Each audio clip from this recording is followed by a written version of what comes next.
Hi friends, it's Holly Jones from Mrs. Jones Stitches. Welcome to Flosstube number 45. Today is Wednesday. Oh my gosh, I almost said Saturday. Today's Wednesday, January the 8th, 2025. Thanks for joining me today. I hope everybody had a great new year. I don't know if anybody did anything fun or not. I had to work. And it was honestly pretty low key. My office at the fire station is downtown, and usually there's a lot of activities going on, and this year there really was not a whole lot going on, so it was kind of nice. Traffic was fine. It wasn't a big deal at all. So I'm a stay at home on New Year's Eve kind of girl. I don't really like to go out. I'm very much a homebody. But anyway, it was nice. Like I said, even though I had to work, everybody was well behaved and didn't have to call 911 too many times. So, all right. Well, let me show you, in my previous video, I really haven't worked on a whole lot, and I was debating whether or not I wanted to film a floss tube because I don't have a lot to show, but I missed you guys and I missed checking in and showing what I am working on, so I thought I'd do a quick video. It will not be very long, but that way you can see my progress and I can talk a little bit about my blessing sampler and answer a couple questions that people left in the comment section and just share what I'm working on. So the number one question I got asked recently was, what is a blessing sampler? And I think it means different things to different people. Supposedly, it's a sampler that you work on, you start and finish it in January, and it will bless your needle for the upcoming year. I start mine and finish mine in January. However, I believe blessings only come from the Lord. So I don't really, subscribe to the your needle will be blessed, but it's kind of fun to do anyway. But anyway, so I stitch, and I call it a blessing sampler because I really take that time when I'm stitching to focus on like goals and plans for the new year. I try to think and pray about my family and praying for them, and whether it's, for good health or for a great school year, things like that. So I really try and focus on stuff like that. But it is kind of fun to, call it a blessing sampler. And I do feel like I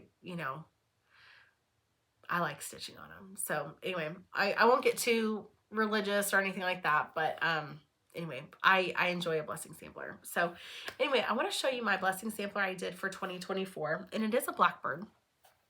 This is Margaret Harris 1877, and this is out of the Blackbird Designs book called Honeysuckle Manor. And I stitched this, like I said, last January, and I actually had finished it last January, but I only took it to the framer and got it framed probably just a couple months ago. I chose this really chunky green frame with this black beaded fillet, which I really loved, because the color of this frame really matched this green in this piece. The green is called Folklore. It's by Color and Cotton. These are all done by Color and Cotton, all the flosses in this piece. And to be honest, I cannot remember the name of this linen. I want to say it's Color and Cotton as well, but I cannot remember. So if you are really curious about it, you can go back and look at my Instagram post from January of last year, and you can get some more information on this piece. But I'm so happy with how it turned out.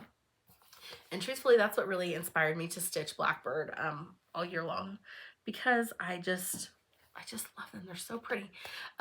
So this year, my blessing sampler is The Winter Is Past. And what I did was I initially was going to stitch it in this colorway. I went through my stash and I pulled out blues and greens and grays. And to be honest, I could just not find a palette where they all looked nice and they all flowed really well. So I decided what I was going to do is I was going to do a complete rework of the colors in the chart.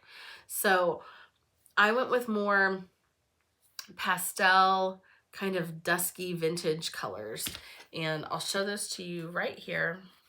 And I'm so pleased with how they look. So here we are. I love this colorway. This is very similar to the colorway I used right here in this piece, Every Opening Flower by Brenda Gervais. So one of the things I get asked the most is, excuse me, how I choose my own colors and when I do color conversions. And I'd be happy to share that with you. I'm going to do a more in-depth video on that probably in the coming weeks. But just as a quick rundown, sometimes whenever I am choosing colors, I don't already have a pattern in mind.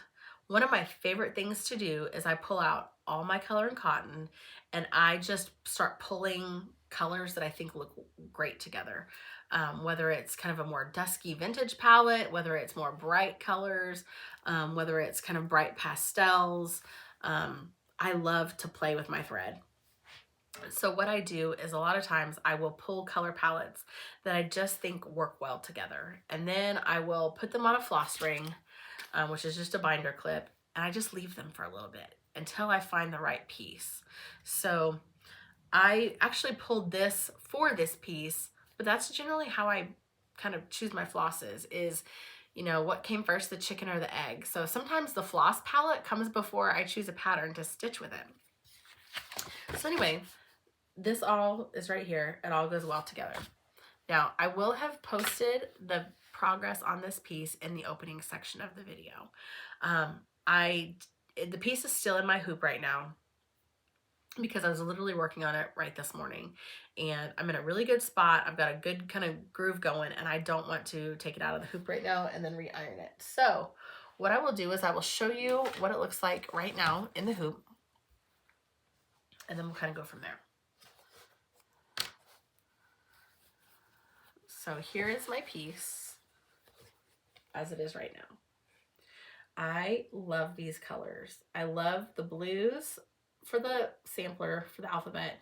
And then look at those tulips. Oh, they are so pretty. So that is kind of what I've been working on. I've gotten a little bit further down here with some different motifs. I actually had to rip out one of these leaves yesterday because I was stitching when I was tired. I don't know if you ever stitch when you're tired or not, but I was in my bed. That's my favorite place to stitch. And I have one of those like little pillows that has like little armrests on it. And I was sitting in bed and I was watching who knows what. And I could feel myself doing like the sleepy head bob, and I should have just stopped, but I didn't. I was like, I'm fine. I can keep going. No.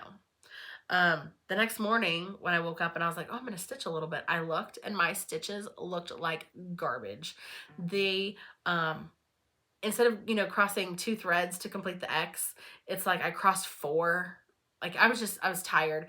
Then these leaves, if you look, you know, they're kind of hollow in the middle. Nope. I colored one in and I'm just like, what was I doing? So don't stitch when you're tired because you'll make tons of stupid mistakes. But anyway, so I had to rip out one of the leaves and I restitched it. But I just have one more up here. I have this kind of upside down tulip left, and then I will start on kind of this vine border on both sides. Now, let me tell you, I didn't measure really well when I had this piece of linen. If you look, I'll turn it sideways. I have about, how much is this? I'm going to say this is maybe 1.5 inches from this selvage right here with the orange line to this pink flower. It is really close. So close, in fact, that when I move my hoop, I'm going to have to end up sewing on some extra fabric so it can get in the hoop appropriately. I did not measure this as well as I should have. And it's like as I'm counting, I'm getting closer and closer and closer to the edge, and I'm getting more nervous. So luckily, the lady who frames and mounts my pieces can do it with a really small margin. But I'm so mad at myself because I know better than that. And I don't know if I just got excited, if I was too excited to like actually measure, but like I said, I don't know what I did, but it will be cutting it really close on this piece. So pray for me. I actually almost debated just leaving the leaving these like vine borders off the side, but then I felt like I would need something else there. So, and then I thought about not stitching the tulips and just stitching this part that's in this kind of framed. But the tulips are one of my favorite things that I love about this chart, so I really wanted to stitch them. So anyway, we're just going to cut it close and say a prayer. So, okay. So one of the other things I got several questions on, both on my Instagram and in the comment section, was about a Christmas tree that I stitched. And let me show you that chart. Oh Christmas Tree is a monochromatic piece, and here it is. It is by All Through the Night. And what I did on mine was, I talked about this in my previous video, I decided that I was going to stitch the tree, but all these cute little ornaments, I was really inspired by these Shiny Bright ornaments, the vintage pretty Shiny Brights. So what I did was I stitched a few of the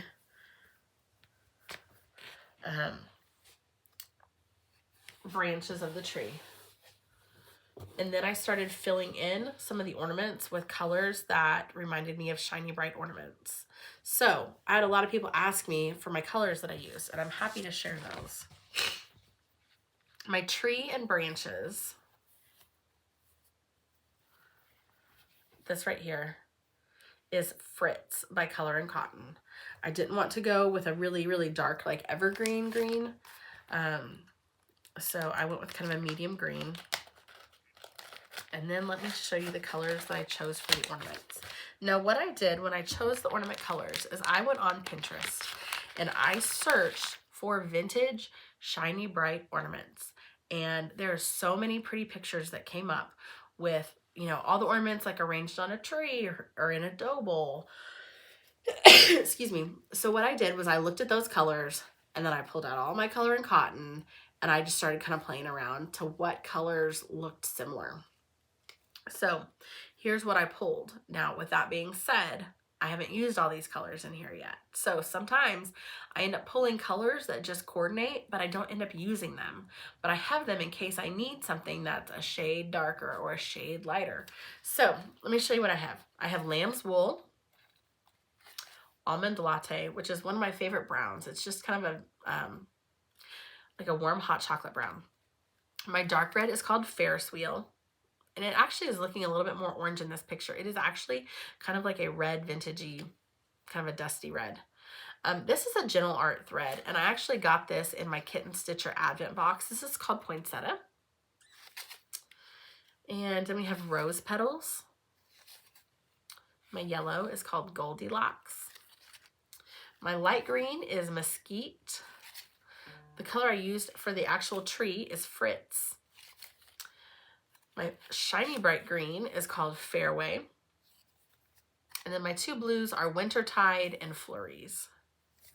So it gives me just a really nice kind of shiny bright palette, I guess. So anyway, I probably will not work on this for a little while. I have some other things I want to stitch with my blackbirds, but I will have this done for next Christmas because I want this on display so bad. And I actually want to, I want to find some vintage Shiny Brights, and I'd like to mount that on like an easel and then have it in kind of like a flatter like dough bowl, and then have Shiny Brights all around the bottom. Wouldn't that be cute? So, goals for 2025. What else? I have a couple winners from my last giveaway, and then I think we're going to probably wrap up this video. I am going to talk about a couple more things, but let me show you the winners. So the winner of this Raindrop Kisses pattern from Primrose Cottage is Brenda Johnson, 9295. Congratulations, Brenda. Send me a message on Instagram at Mrs. Jones Stitches, and I'll pop this in the mail for you. The other winner of Jingle All the Way by Crafty Bluebonnet Designs, and I did include the called for DMC in this chart. The winner for this is Christine Curry, 7553. Congratulations, Christine. Send me a message on Instagram and I will pop that in the mail for you as well. So I will do a video this year, probably the next couple months, about how I choose my floss and fabric. And what we'll do is we will pick color palettes together that coordinate really well and look really nice, and I'll show you how to do that too. And then what the other thing we'll do is we will pick a pattern, and then we'll pick colors to do a color conversion. Now we're probably going to do it two different ways. We'll do one that is similar to the called for colors, and then we'll do another one that is kind of out of left field with a whole different colorway. So I'm really excited to film those. I'm still looking for the right patterns. And we'll kind of go from there. I will share one thing with you. Where did I put it? Oh, here it is. I've seen a lot of people stitching Anniversaries of the Heart with Carrie from Tiger Lily Designs and my friend Jessica from Sweetwater Stitcher. This is one of my favorite pieces from the Anniversaries of the Heart book. Or I say booklet series. Anyway, I think a lot of people are leaving this off because it looks pretty ghosty with the, you know, there's a lot of white and it kind of doesn't really stand out. But I pulled some floss the other day for a really pretty piece and to do a color conversion. And I'll let you have a little sneak peek right now. Again, like most things, I may change colors, but you'll get the general idea of the colorway, which I'm really excited about. I want a red house. So this is kind of what I have. I love it. I have Old Brick, Gretel, Tadpole, Yuletide, Paving Stones, Hot Cocoa, Wooden Soldiers, Almond, and Old Lace. Now, again, I don't know how well these are going to end up showing up on the fabric, so I did pull 3 different options. I won't use all 3, but I like to have options for when I am stitching that I can see which one gives me the desired effect that I want, whether it's a little brighter white, a little more cream, things like that. So the fabric I chose for this is White Tea by Color and Cotton. It was the July 2024 Fabric of the Month Club.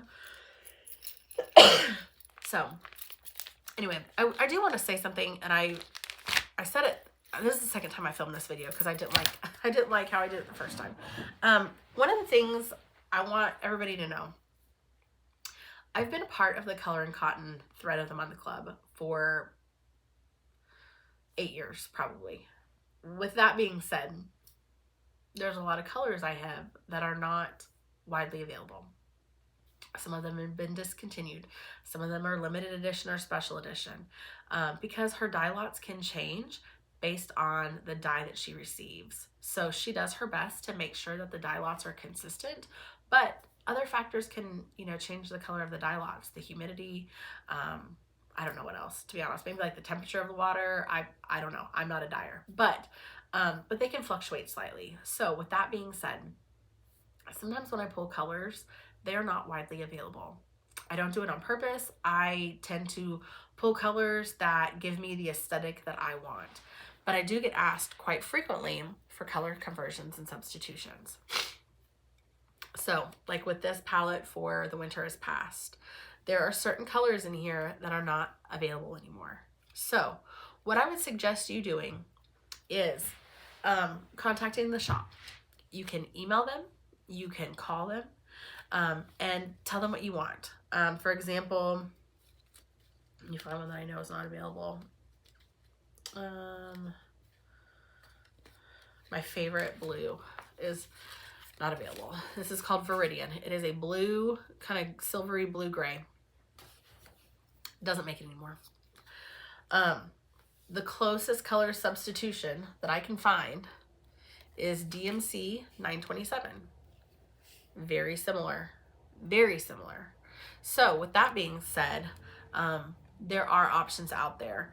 But some of these, like I said, are limited edition. I picked this up when I was in Florida on vacation, and it's by Leo and Roxy, and it's called Sea Salt. It's a really pale blue, kind of a really pale light blue. I cannot find any more of it. So I went to my Color and Cotton, and this color called Jack Frost is almost identical. So there are options and substitutions out there. So what I would suggest is if there's a color that you want, like this one, let me use this as an example. This is Tambourine. It's a really pretty blue from Color and Cotton. I don't know if this is available or not anymore, but if you call the shop and say, I am looking for a color called Tambourine, they can check the floss wall, see if they have it. If they don't have it, they can offer you a similar color or a similar suggestion. That's their job. Their customer service is excellent. I know that they would have no problem looking for good substitutions for you. But that's my only hesitation with a lot of times sharing the color conversions I do is because since my stash is so large of this, because I've been in the club for so long, I have colors that are not widely available. And I stitch what I feel like goes in my house. So anyway, with that being said, their customer service is excellent. Please feel free to reach out to Angela and her team. They're wonderful, and I know they will get you taken care of. But one of the things I am going to try to do is go through and see what other colors I can find that maybe are in stock and offer those up as suggestions as well. So you have a couple avenues there to stitch something similar if you want. That's, like I said, one of the most common questions I get asked is, oh, I can't find Gretel or I can't find Tambourine. What color do you recommend? And off the top of my head, sometimes I don't know. So, but since Color and Cotton, they're the dyer, they will know what colors are similar and what colors will work well together too. So please feel free to reach out to them. Like I said, I know they'll appreciate your business, and they're my favorite thing to stitch with. So, okay, last thing before we go, I had mentioned in my previous video about smalls exchanges. So I'm looking to do a smalls exchange probably in the next couple of weeks. What that's looking like, I've done a couple different ways. So one of the things I've done before is I set a theme. Last year, one of them was Blackbird, a Blackbird chart, like a Blackbird small with a bird. The chart had to have a bird in it. Any chart you want has to have a little bird in it, or a big bird, it doesn't matter, has to have a bird. So anyway, I think I limited that to like 20 or 25 people. It went great. Then in the late summer, I did a Brenda Gervais exchange, and I didn't make there be like a specific motif, I don't think, but it was any Brenda Gervais small. So we can do that too. And that one, I think I capped it at like 40 people. Now, I don't use one of those. What was that? Did you hear that? I think it's the garbage man. Wow, that scared me. I do not use a random generator like Elfster or Secret Santa, anything like that. I do everything manually by hand. It gives me peace of mind knowing that that there's not gonna be a malfunction in the program or anything like that, because if you lose your login or your password, I can't help you. If you can't, if you actually delete the email, again, I can't help you. If I do it and you can't remember your partner's favorite color, I can look that up and I can tell you. So anyway, I'm not really sure what the theme is going to be yet first. I know I want to do Blackbird since I'm doing my year of Blackbird, but I don't know really much beyond that. I typically like to give everybody 4 to 6 weeks to get something stitched up, because I know everybody's stitching time is very precious and everybody has other things that they're working on. So so look for some information on that in the coming weeks. I will do a sign up, and I'll probably take 20 or 25 people this first one, just because 40 was a lot of emails to send out, a lot of stuff to get back, because I do send out a questionnaire as well. What's your name? What's your initials? What's your year of birth? That way the person who's stitching for you can kind of customize your piece a little bit and make it, unique and special to you. So anyway, it just involves a lot of emails. So I think we'll probably start with 20 to 25 people on the first one and then kind of go from there. But anyway, okay, I think that is it. Thank you so much. I almost debated not filming Flosstube because, like I said, I don't have a ton to share since I've really only been working on the blessing sampler. So anyway, thank you for watching. Let me do another giveaway real quick. I love doing giveaways. One of my favorite things to give away are some of my vintage buttons. I have jars and jars and jars of vintage buttons. So I will do 2 packs of vintage buttons. Leave a comment below. Make sure you like and subscribe to my channel, like the video, and then, like I said, be a subscriber. You don't have to do a special keyword or anything like that. It's open to everybody. So drop a comment below. Thank you so much for watching, and we'll see you next time. Happy stitching!